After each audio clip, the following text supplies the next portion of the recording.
All right, so why haven't I been on the channel lately? Yeah, I know. I haven't been riding. I haven't been working on bikes. I'm finally out doing it now, but here's what happened. This bike, I did a really nice ride on it.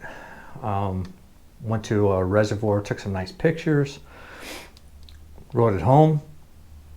It ran so good, I decided I was going to take it to work. And it was a Friday, it was a half day, my last half day Friday that I have for the summer. So I had it out in the driveway. It was in the 50s that morning. I'd never tried to start it when it had been that cold before. I always, start it when it's in the 70s or so. So I did my normal routine where, I give the key off, I give it a couple of kicks to get some fuel in there, turn the key on and kick it, and it fired, like doop, doop, doop, doop, and then stopped. So, all right, I kicked it again, and it did nothing. All right, it needs more fuel. I left the key on, I turned the choke on.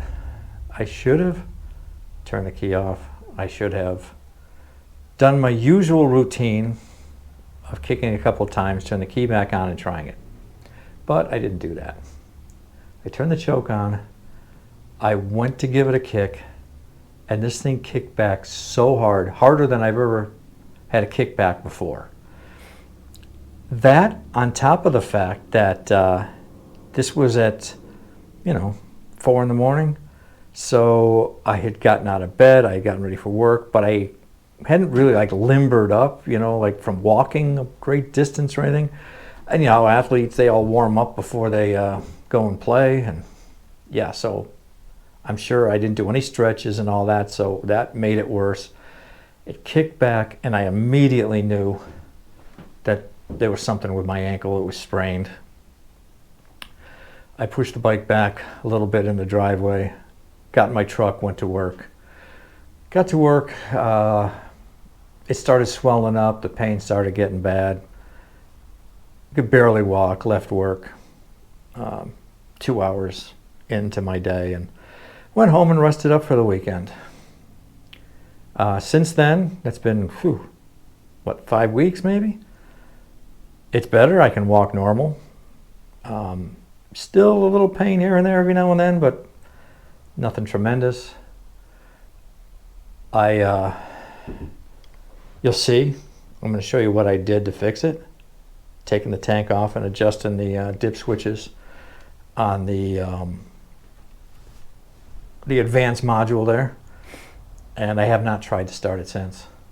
But as soon as my foot gets better, which hopefully maybe next weekend, I'll give it a shot.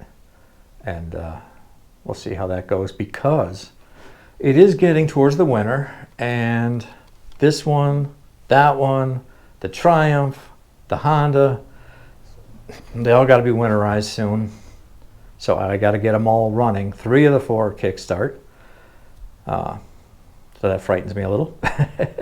Especially if I get a bad kickback again. I don't know what damage was already done to that ankle, but it's not fully healed. And I don't want to make it worse. But anyway, that's the story of why I have not been riding.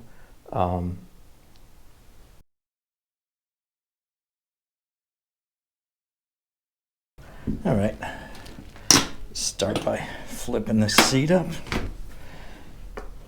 and the petcocks are already off.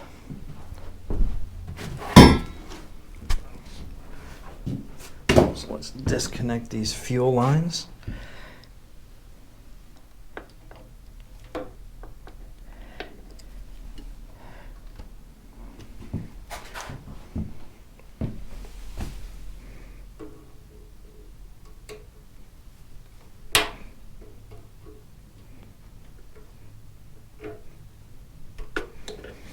Okay. I think there is a fair amount of fuel in this tank.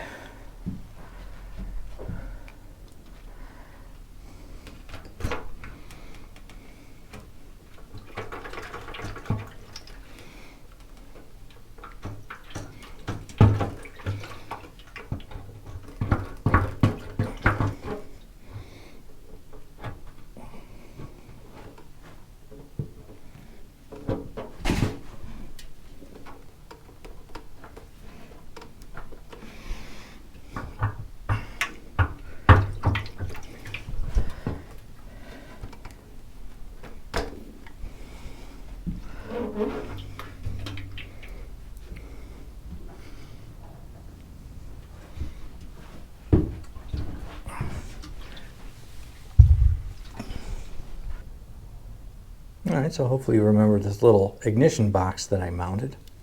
So there's 4 switches here. And what I'm going to do is I'm going to flip number 1 and number 3 up. Here, 2 and 4 down. Okay. So what that's going to do, the way I had it set,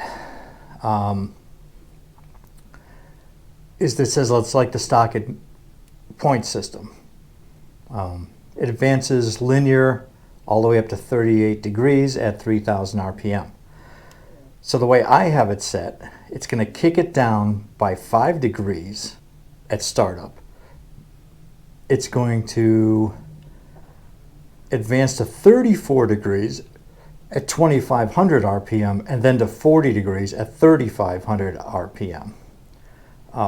So the other one was 38 degrees at 3,000. This will be 34 at 2,500 and 40 at 3,500. So somewhere in between there. And I'm not a high rev person, but anyway. Yeah, it's just as easy as that. Now I just have to put the tank back on and wish my ankle good luck.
But yeah, that's the story. I will catch you later. Thanks for watching.